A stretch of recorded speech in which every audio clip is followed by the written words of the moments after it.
as we head to have a chat to the Mayor shortly about everything that is happening in regards to the State Cup and welcoming people to the city, which is important.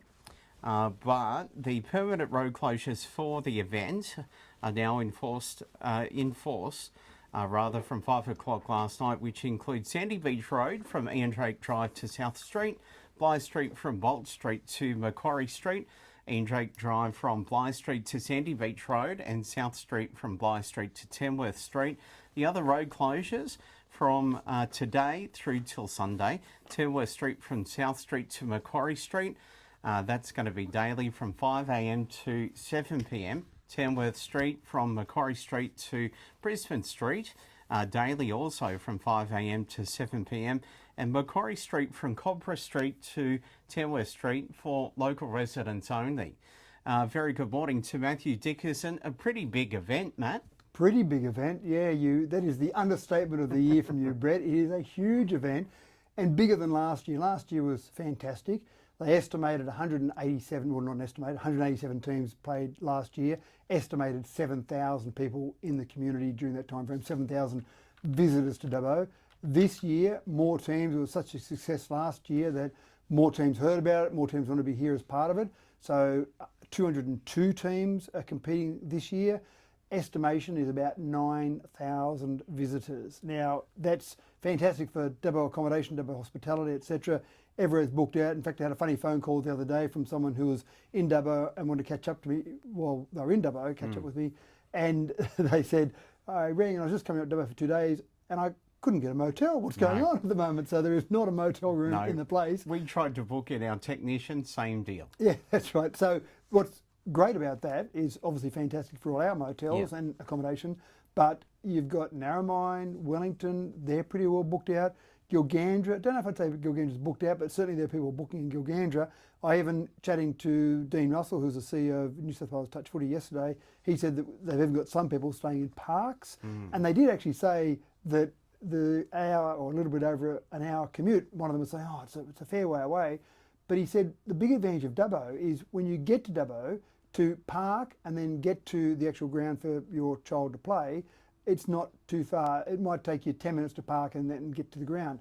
And he actually said to this person, well, when we used to have it over on the coast, how long did it take you to actually park and then find somewhere and get? And he said it was easy 40 minutes to do all that. So even though, yes, it's an hour and 10 minutes to get across to parks, it's not that much longer overall. So it's fantastic for our economy, obviously, with that number of people, but also the impression it leaves. I walked around last year, and I'll do the same again this year, just talked to random people, and a few of the people I spoke with said, wow, your grounds are in such good condition. Who did you get in to do these for you? And I went, well, we've got some staff that actually know what they're doing, and your staff have done this. Wow, this is fantastic. So it just changes the perception of regional areas. Yeah, and Council CEO Murray Wood said that we've got some of the best greenkeepers for the parks, in the region, which is great news, and a lot goes into it. So this will leave a knock-on effect and an everlasting effect. So when the city's events team go to approach other things, it'll just remind people that we can do big events or humongous events. I'll change my terminology for you, particularly like this Northern Conference, which is great news. And you're right with the knock-on effect. Some people will stay a bit longer than that. Some people will say, we couldn't catch up with the zoo this time, but we'll have to come back again next time. But it also helps with other events. We do very well with, for example, cricket. Cricket New South Wales is a huge fan of Dubbo and bringing out junior events here. And I think there were, over December and January, I think there were 4 different tournaments that I had to go and toss the coin to start the actual tournament. Under 14, under 16, boys, girls. So those events, again, they might be a 5-day event or a 2-week event, but you've got these people for a length of time. And when they're juniors, what I love about juniors is 14-year-olds can't drive a car. So someone has to drive them, often mum or dad or carers. They'll often have siblings as well. So when you get one player, when a junior event on, you might end up averaging, say, 3 or 4 people coming along. When it's a seniors event, then people can drive themselves. You'll still get other people who'll come along, but not to the same multiplier, if you like. So captive audience, I hear you say, or captive tourists. Let's pivot just quickly and welcome to those families that are here. It's a huge event. We thank you for coming to the city. Barden Park to undergo resurfacing. Now, I've been having deja vu since I saw this release on the 21st a couple of days ago, because didn't you and I at one point before already talk about resurfacing at Barden Park in the past? Is this the second time round? This is the actual doing of it. So we spoke about it probably, I think it'd be close to a year ago. It was a while ago. Yeah, maybe even just under a year ago, Yeah. because we got funding from the state government to actually do this. So that was fantastic news, because it's expensive. It's over $1 million to resurface that. And we knew that one of the things that happened when we did Barden Park, when we built that facility, we actually spent some time visiting some other sites around New South Wales. And I think from memory, we went to about 3 different sites and looked at what they had for their international standard athletics track and just talked to them. And one of them we went to down in Sydney, you could see in lanes 1 and a little bit lane 2 where the track was actually worn out to the point where it had worn through. And speaking to the manager of that facility, they said, we really need to do this, we don't have the money. Make sure when you build yours that you have something built in to keep maintaining it, because you lose the international accreditation for the track when it starts to get to that point where it's wearing through. We always knew about 10 years was the sort of time frame we need to resurface that. We'd started a budget for that. Luckily, or not luckily, we worked hard towards it, and thank you to the state government at the time. We actually managed to get that funding from the state government. Dougal Saunders came along and made that announcement, and that's probably what we talked about before. Yeah, okay.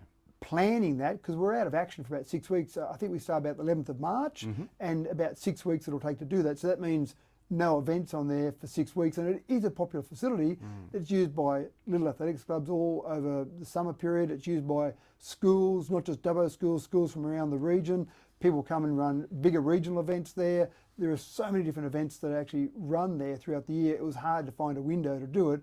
But yeah, 11th of March, that's out of action for about 6 weeks. All right, as you said, it's all about the accreditation of the surface, correct? Well, it's about a couple of things. It's about making sure we've got that high quality standard and maintained at that high quality standard. Fantastic to have that facility, but you can't just sit back then and say, that's it, maintenance of that is important. So that's part of it, the experience for users, but also when we break world records there, which I can't remember too many being broken there, but when you run to that, to make sure it's at the right standard, you need to make sure that that track surface is basically kept up to the right standard. Yeah, for sure. I also received Wheelers Lane reconstruction stage 2, some changed traffic conditions there. Is that on schedule? That's certainly on schedule, and that starts on Monday. So obviously after the influx of people have gone, that'll start. And again, I suppose one of the things that's important there is just to be aware of some of those changes. We talk about it often, Brett, that people want all the roads in perfect condition. Unfortunately, we need to take them offline for a certain period of time to get them up to that condition. Just the same as Barden Park, the roads are the same. Sometimes we've got to have them not able to be used while we do that work. And we're doing a lot of work at the moment. Tamworth Street, I saw some action down there the other day. Windy-Warra Street, Bolt Street, sorry, I saw some work being done down there. Down here at Erskine Street under the viaduct. Yeah, so you've got a whole range of areas that are being done, which is fantastic. We've had a little bit of drier weather. We've got some money there that we can use for this, so that's all fantastic. But unfortunately, there are some inconveniences while it happens, but that's a necessary evil. All right, couple of minutes to go before I run out of time, and you have to get up to the news. From the council meeting, there was 2 things that we talked about last week. Just want to touch base with you again. The pool and the private management, the contract. I've been reading that there's a 7-figure sum needed to break that current pool contract. Where are we up to with that? Are we breaking the contract? What's happening there? Are you allowed to talk about it? Happy to talk about it. There's certainly no resolution from council to break that contract. The recommendation from council last week, or the resolution, was that we just get some information. Have they breached their contract? At this stage, our staff are telling us no, but we'll get that back in a report. Can we break the contract? Sure, you can break any contract if you're happy to pay the penalty for that. What would the penalty be? Well, there's still 4 years left to run in that initial contract. At $1.4 million a year, that'd be about $5.6 million. Now, Belgravia, if we broke that contract, might also sue for damages, but you'd be pretty confident there'd be a minimum of $5.6 million. That's all information that will come back. It'll be a fairly brief report, I'd imagine, but that will come back in a report to council. So that was really more for information. There's no discussion at this stage from council saying let's go and break that contract. And again, I certainly would struggle to say it's worth spending $5.6 million, keeping in mind that it's a saving to council of $400,000 a year by having that contracted externally. So in essence, to break that contract, to spend that kind of money and then have more money we'd spend each year, and we'll have the same problem that Belgravia have. It's hard to get staff at the moment. Every employer I talk to, the business economy and just the general economy in Dubbo is booming.